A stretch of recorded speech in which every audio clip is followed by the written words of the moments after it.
why you can't sleep, the real reason. How many hours sleep did you get last night? And more importantly, how many of those hours were actual good sleep, deep restorative, wake up feeling amazing sleep? And if you're like most people, the answer is not enough, not nearly enough. And here's what frustrates me the most about the entire sleep industry right now. They're telling you it's about your mattress, your pillow, your sleep hygiene, your bedtime routine, blue light blockers, magnesium supplements, and weighted blankets. And sure, some of these things help a little, but they're not addressing the real reason you can't sleep. Today, I'm going to show you what's actually keeping you awake, and it's not what anyone's told you before. You see, sleep is a massive problem. Just how big a problem it is? Well, more than 50 million Americans have chronic sleep disorders. 50 million. That's 1 in 6 people. 74% of Americans report losing sleep due to stress. 68% lose sleep due to anxiety. 55% report sleep disruptions from depression. Sleep deprivation is linked to heart disease, diabetes, obesity, weakened immune function, brain not working properly, and significant increased risk of accidents. This is not minor inconvenience, this is a public health crisis. And here's what makes it even worse. Most people who are suffering from chronic sleep problems have been told one of two things. Either one, it's just stress, learn how to manage your stress better, as if that's helpful advice when you're overwhelmed. Or, here's a prescription. Take this every night and you'll sleep, which might knock you out, but it's not the same as natural restorative sleep, and it doesn't address why you couldn't sleep in the first place. Neither of those approaches is actually solving the problem, and yet most of the advice you're getting is focused on surface level band-aids that don't address what's actually happening in your body when you can't sleep. So let me tell you what nobody else is telling you. What is sleep? Well, most people think of sleep as just turning off, like your body shuts down for 8 hours, recharges, and then you wake up. But that's not what's happening at all. Sleep is an active process. It's not passive. Your brain and body are doing extraordinary essential work while you sleep. During deep sleep, your brain clears out metabolic waste through something called the glymphatic system. It's essentially a cleaning crew that only operates when you're in deep slow wave sleep. During REM sleep, your brain processes emotions and basically gets all these memories that you had during the day and reorganizes them into different brain connections. It's when your nervous system integrates everything you experienced. Your immune system ramps up its activity during sleep, your body releases growth hormone, your tissues repair, your metabolism regulates. Sleep's not downtime. Sleep is when your body does some of the most important healing work. And when you can't sleep, or when your sleep is constantly disrupted, all of the essential maintenance doesn't happen. Which is why chronic poor sleep doesn't just make you tired, it makes you sick. The real problem is your nervous system.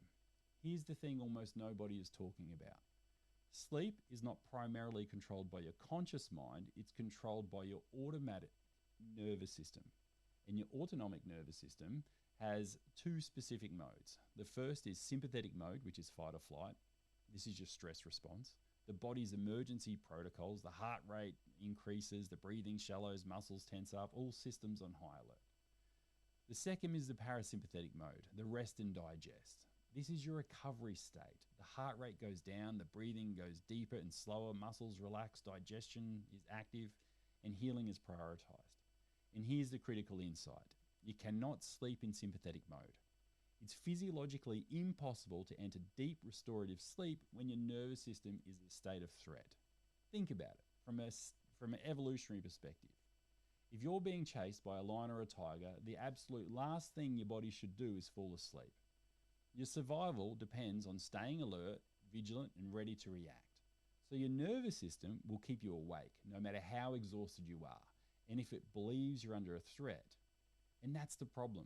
For most people in the modern world, the nervous system is stuck in chronic, low-grade sympathetic activation.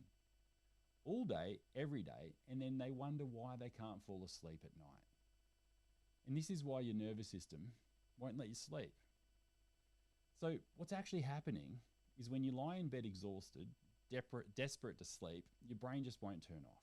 Your nervous system is stuck in threat mode and it won't switch off until it feels safe. Now, you're probably thinking, but I'm not under threat. I'm lying in my bed There's nothing dangerous here.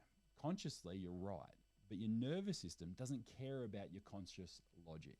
Your nervous system is responding to accumulated stress that hasn't been processed. The unresolved tension held in your body, to the 50 tabs that are still open in your mind about tomorrow's meetings, last week's argument, next month's bills. Your nervous system is reading all of that as not safe, not resolved, still alert. As long as the signal is present, sleep will not come easily. This is why all the sleep hygiene advice in the world, the perfect temperature, the blackout curtains, the white noise machine, doesn't work if your nervous system is dysregulated. You can optimize the external environment all you want, but if the internal environment, which is your nervous system state, is stuck on high alert, you're not sleeping deeply. So what I've discovered is that there's 4 hidden sleep blockers that keep your nervous system in sympathetic overdrive and keep you awake. Let's go through them. 1, chronic stress that's never discharged. Stress is not bad. The body's designed to handle stress. The problem is that stress doesn't get resolved. When your ancestors encountered stress, they either fought or ran. The stress hormones got metabolized through physical action. The nervous system got the signal that the threat was over, we survived, stand down. Modern stress through work, you get stress sitting at your desk, in traffic, in a meeting, the stress hormones flood your body, cortisol, adrenaline, and there's no physical discharge. It accumulates day after day, week after week, and your nervous system never gets the signal the threat is over. And then you wonder why you can't relax at night. Here's a concrete example of how this works. Let's say you have a stressful workday, tight deadlines, difficult conversations, constant interruptions. Your nervous system activates the sympathetic response, cortisol and adrenaline, flood the system. Your heart rate stays elevated. Your breathing becomes shallow. You finish work, you come home, you tell yourself to relax, but your nervous system doesn't have an off switch. Those stress hormones are still circulating. That activation pattern is still running.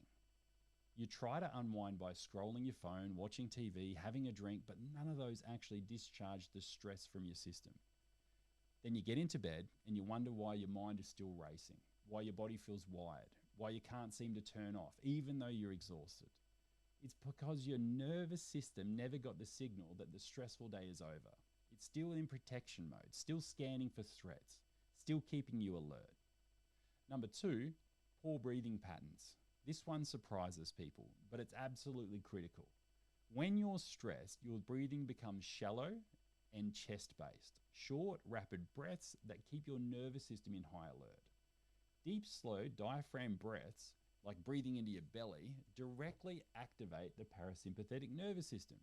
It sends signal to your brain, we're safe, we can rest. But most people have been breathing shallow for so long that it becomes their default. Their nervous system stays on a state of low-grade activation. And then at night, when they're trying to sleep, their breathing stays shallow, and the nervous system reads that as still not safe. Number 3, too much time in your head and not in your body. Most people spend their entire day living from the neck up, thinking, planning, worrying, analyzing, problem solving. Your body becomes just a vehicle for carrying your head around. You lose connection with the signals your body is sending. And when you lose that connection, you also lose the ability to self-regulate, to feel when tension is building, to notice when you need to move, to stretch, to discharge physically. Sleep is a body process. If you're disconnected from your body all day, and your body struggles to initiate sleep at night. And then number 4, light exposure at the wrong time. Okay, this one you've probably heard before, but most people don't understand what it means and why it matters so much. So your circadian rhythm, your body's natural clock, it's controlled by light exposure, specifically the time of intense light hitting your eyes. Bright light in the morning tells your body it's daytime. Be alert, produce cortisol. Dim, warm light in the evening tells your body it's nighttime. Wind down, produce melatonin. But most people do it backwards. They stay inside with artificial light all morning, so the brain never gets a clear daytime signal, and then they stare at bright screens in the evening, so your brain never gets a clear nighttime signal. Your nervous system becomes confused about what time it is, and the confused nervous system doesn't sleep well. I see this pattern all the time in the practice of people that are in artificial lights and then bright lights at nighttime. Their circadian rhythms completely lost its anchor. The body doesn't know when to be alert, when to rest, and everything becomes muddy. And here's what's fascinating. When people fix just one thing, getting morning light exposure, they often report improvements in sleep within 3 to 5 days. Not because light's magic, but because they've given their circadian system clear information again. And the body responds beautiful to clear, consistent signals. So now that you understand what's really happening when you're awake, you can actually do something about it. And the answer is you have to retrain your nervous system to feel safe. Not through willpower, not through forcing yourself to relax, but through consistent, specific practices that send your nervous system the signal we are safe. It's okay to rest. Let me give you 5 practical, immediate, actionable steps that you can do tonight. Number 1, the nervous system discharge before bed. You need to do physical activity. The stress that's accumulated during the day, your body needs to feel like the threat's over. So 20 minutes before bed, do something that allows your body to move and release. This could be gentle stretching, shaking your body, dancing, even slow walking around your house, taking deep breaths. The key is that the movement is without a goal, not exercise, not trying to optimize or improve anything, just telling the body it's safe. This gives the nervous system the permission to discharge all of the stress. Practice number 2, 4-7-8 breathing. This is one of the most effective techniques I've found for shifting the sympathetic to the parasympathetic mode. Here's how it works. Breathe in through your nose for a count of 4, hold for a count of 7, breathe out through your mouth for a count of 8, and repeat that 4 times. You see, the long exhale activates your vagus nerve, which is the primary pathway for parasympathetic relaxation activation. And this tells us we're safe. Do this every night before bed, and if you wake up in the middle of the night, do it again. Practice number 3, scanning your body. Lying in bed, bring your awareness to each part of your body in sequence. You could start with your feet, notice any sensations, any tension, anything you're holding. Don't try and change anything, simply notice it. Then move up to your calves, your knees, your thighs, your hips, your belly, your chest, your shoulders, your arms, your neck, and your jaw and your face. The act of bringing gentle, curious attention to your body does 2 things. It gives out the racing thoughts and it basically tells your body to calm down. And most importantly, when you do this, you're actually probably getting into a bit of a drowsy state as a result. And then practice number 4, morning light exposure. Within 30 minutes of waking up, get outside ideally, even if it's cloudy, even if it's just for 5 minutes. Let natural light hit your eyes, no sunglasses.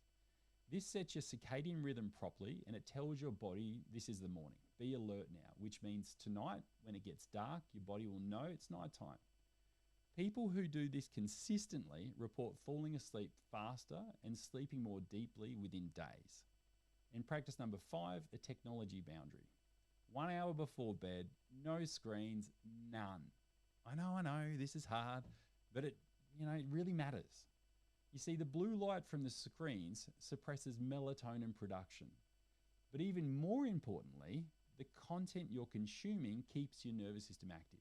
Whether it's news, social media, work emails, or just scrolling. It keeps your brain processing and threat scanning. Replace that hour with something genuinely calming, like reading a book, a gentle stretch, a warm bath, a quiet conversation. Give your nervous system permission for a full hour to transition from threat detection to relaxation, and your ability to sleep will improve out of sight. It's not that you're weak or anxious or broken, it's that you're probably doing something wrong. And it's that your nervous system is stuck in a pattern that made sense at some point, probably as a response to prolonged stress or threat. And the patterns can change. I've worked with thousands of people over 30 years who came to me exhausted, frustrated, having tried everything to fix their sleep. And what I've found again and again is that when we address the nervous system, when we give the body genuine signals for safety, sleep returns naturally. Not because we force it, but because we remove the blocks that were preventing it. Your body knows how to sleep. It's been doing it since you were born. The capacity's there. All we need to do is create the conditions which your nervous system feels safe enough to rest. Start tonight. Here's your action plan. Simple, specific, And yeah, literally do it tonight. So, number 1, 20 minutes before bed, do something gentle. Gentle movement. 2, get into bed and do your 4-7-8 breathing. So breathe in for 4, hold for 7, breathe out for 8. 3, do a slow body scan, feet to head, and just notice anything there, anything changing. 4, tomorrow morning, within 30 minutes of waking, get out of bed and get some sunlight on your face. And 5, starting tomorrow night, no screens 1 hour before bed. Do these 5 things consistently for 1 week, not perfectly, but just consistently. And I promise you, your sleep will improve. Not because these are magic, but because you're finally addressing what's actually keeping you awake. You're giving your nervous system what it's been asking for all along, which is safety and permission to rest.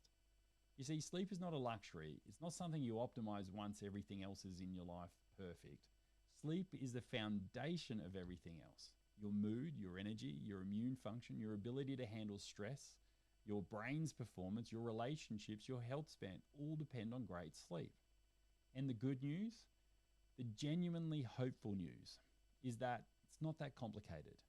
And once you understand it and understand what's happening, you can do something about it. It's not about buying better products. It's not about giving your nervous system what it needs to feel safe. It's all about just calming. That's what Healing Easy is all about. Not about healing requires effort, but when you work with a natural, intelligent system instead of against it, things that were impossible are accessible. Your body knows how to heal. It's not, hard. And all of a sudden, like when we get in the natural rhythms, we can do it. And it starts tonight. If this has helped you, please subscribe to the channel. I'm going to share more content like this, practical science-based stuff that focus on things that actually work. Thank you for being here, and thank you for taking your health seriously. Sleep well, and I'll see you in the next video. Remember, healing is truly easy.